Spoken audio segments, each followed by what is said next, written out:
Dear brothers and sisters, greetings to you all. For the 15th Sunday in Ordinary Time, we focus on the theme, Love, only love is the way.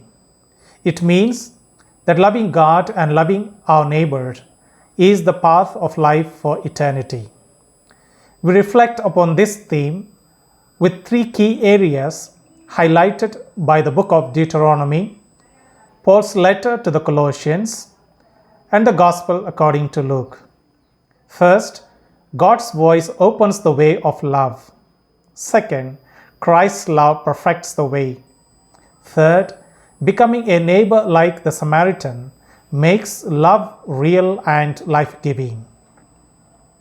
The first point of our reflection is that God's voice opens the way of love. Through the book of Deuteronomy, we see that God's voice is very near to us.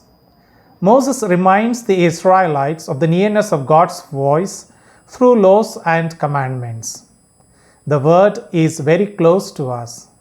It is not beyond our strength and our reach. The voice is not held up in the heavens. It is revealed to us. The voice is not kept far away across the seas, but near to us.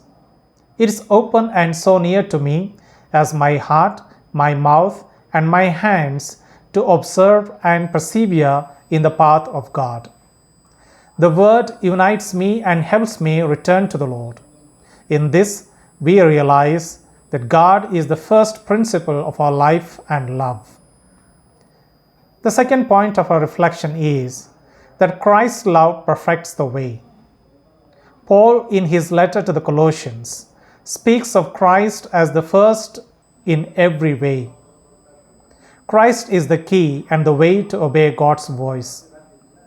Christ is the image of the unseen God, the agent and the firstborn of all creation. All dominion and powers are subject to him.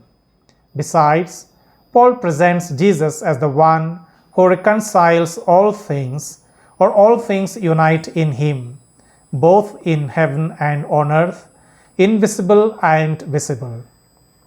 Jesus perfects this unity through his love by his death on the cross.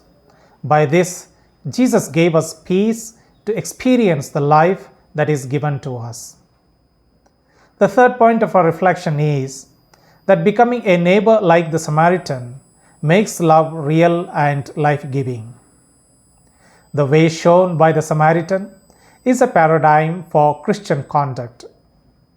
It is a neighbor-first policy in a journey of love. Becoming a good neighbor is key to experiencing the nearness of God's kingdom. The dialogue between Jesus and a lawyer reveals the conditions to gain eternal life. Two questions emerge. First, what must I do to inherit eternal life? Second, who is my neighbor? The lawyer answered the first question correctly, loving God and loving neighbor. The response here brings together two different commandments, one found in Deuteronomy chapter 6 verse 5 and the other in Leviticus chapter 19 verse 18. Jesus appreciates the lawyer's knowledge of the law and urges him to follow what he knows. The second question is answered through a parable.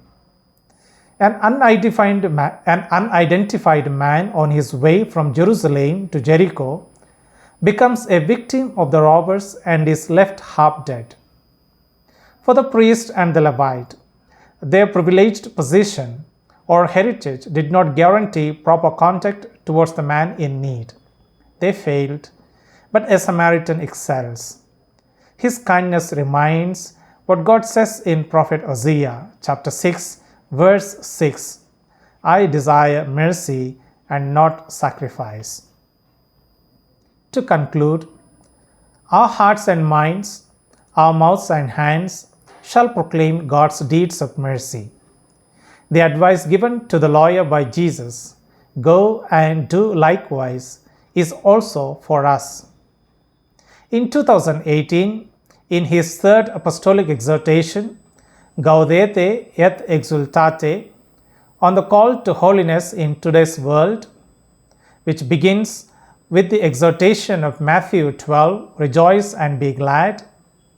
In this exhortation, Article 29, then Pope Francis draws our attention to the constant presence of new gadgets, the excitement of travel, an endless array of consumer goods, which at times leave no room for God's voice to be heard. Yet sooner or later, he says, we have to face our true selves and let the Lord enter into our lives. In the opinion of Pope Francis, love or holiness is turning our attention to the men and women who live next door to us. It means responding to people whose condition is half dead. They are our first in matters of love and service. May these insights, my dear friends, help us to be compassionate like the Good Samaritan. And I thank you all for your patient listening.